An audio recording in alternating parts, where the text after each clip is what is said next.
So that's all. Our next topic is my first inspiration.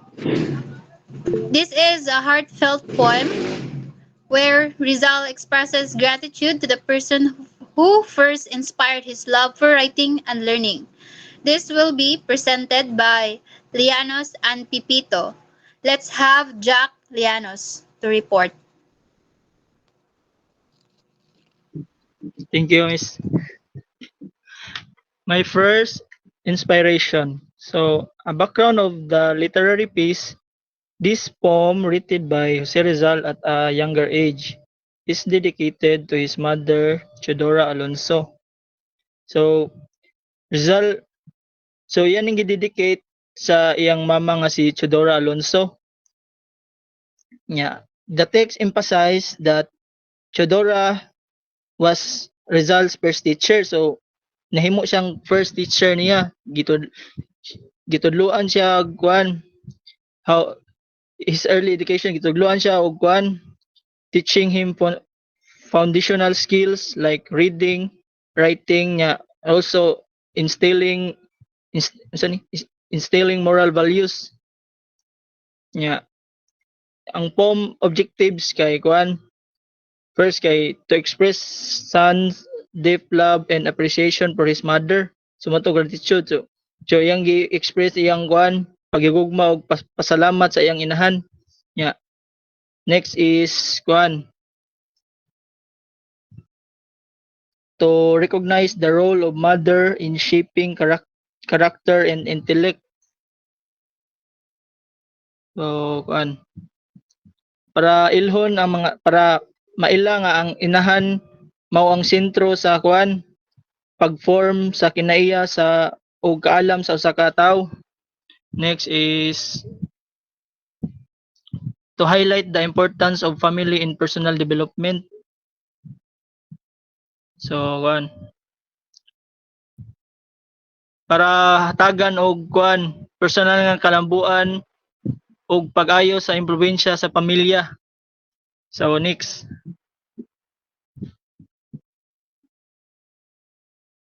So our next reporter will be AJ Pipito. Next slide go, Oriel. So in the overview of the piece, the poem is a heartfelt tribute in which Rizal acknowledges his mother as the source of inspiration, inspiration and guidance. So the poem is described as a heartfelt tribute where Rizal expresses deep gratitude to his mother, Teodora Alonso. It emphasizes that she was not only a parent but also a primary source of his inspiration, guidance, and early education. This reflects how Rizal valued the role of his mother, shaping his career and intellect. In the interpretation, the key idea is that Rizal's mother is his first mentor. The poem highlights that love and guidance from the family serves as the foundation for a person's moral values and intellectual growth. Rizal suggests that his achievements and personal development are deeply rooted in the influence of teaching nga kanang gikan sa kanang ilahang panimalay. So the people behind sa kuan kay kanang si Rizal as the author and acknowledges his mother as the central figure who inspired his mother, shaping his character and intellect. Next slide daw bay. So, mi primera inspirasyon is the first poem written by Jose Rizal around likely 1874 to honor his mother, Doña Teodora Alonso, sa iyang birthday. So nasuwat ni Rizal nga poem kay sa nag-attend pa siya og sa Ateneo Municipal likely celebrating the month of birthday kanang release sa prison sa iyang mama. Then the poem highlights the profound impact of maternal love on a child's character and intellectual growth. Ang poem kay kanang filled with warmth, tenderness, and affectionate admiration, acting as the direct tribute to his first inspiration, which is her mother. So kanang the poem is not just about admiration. It is about recognizing the powerful role of a mother in forming a person's success, values, and identity. That's all. Thank you, thank you, thank you. Our next topic is the Mi Ultimo Adios. So it is Rizal's final and most powerful poem written before his execution, expressing his patriotism and willingness to sacrifice for the country. This will be presented by Tapia and Villarin. Let's welcome Tapia to report.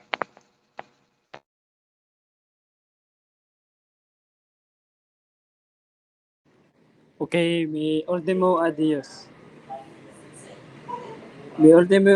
was written by Jose Rizal on the eve of his execution on December 30, 1896.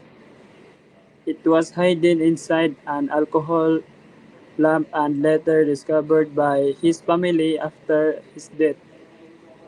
Reg 1913. The poem is considered Rizal final message to the Filipino people written during the highest of the Philippines struggle against Spanish colonial rule. So ang kwantos ni Rizal, kwan siya, gikuan niya may ultimo adios pagka December 30, 1896. Ah, mara next. The objectives to express love for the Philippines, to inspire patriotism and sacrifice, to leave a final message of hope and freedom. And ang overview of the piece, the poem is a farewell to his country, family, and friends. Rizal reflect on his life, expressive his willingness to die for his nation, and hopes that his sacrifice will contribute to country's freedom. Yeah, mga to, guys. So our next reporter will be Villarin Christian. Okay, good morning everyone. So the Mi Ultimo Adios has several interpretations. So ultimate sacrifice and patriotism. Rizal presents his not as a tragedy but as a gift to his adored homeland, stating that even if his life were better, he would still give it for the country's welfare. Second, the dawn of freedom. He describes himself as a dying to help die the dawn for the Philippines, symbolizing his hope that his blood will lead to the nation's light and liberation. Third, a critic of colonial rule. The poem centers on the condemnation of Spanish, highlighting the darkness during the Philippine shaped and controlled by a foreign dominion, calling for an end to this justice. Rizal displays a desire to be at peace, asking to be forgotten and requesting that nature, the wind, the sun, and birds surround his grave, showing a tranquil acceptance of death. And last, romanticization of death. He paints his execution as sweet and glorious, suggesting that dying for the homeland makes the loss of life worthwhile.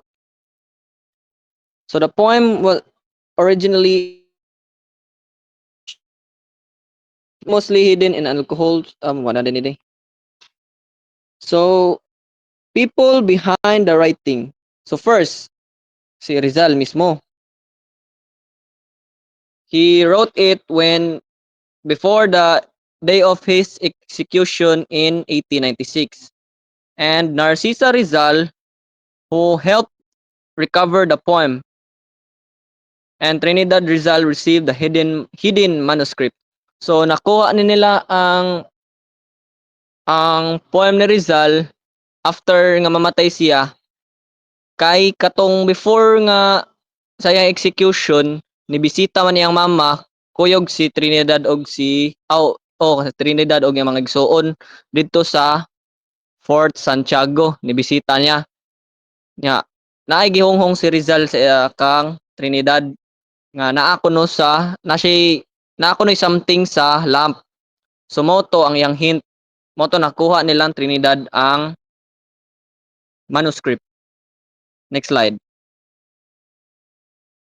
So mo ni ang Mi Ultimo Adios nga in Spanish. Okay, wait ha.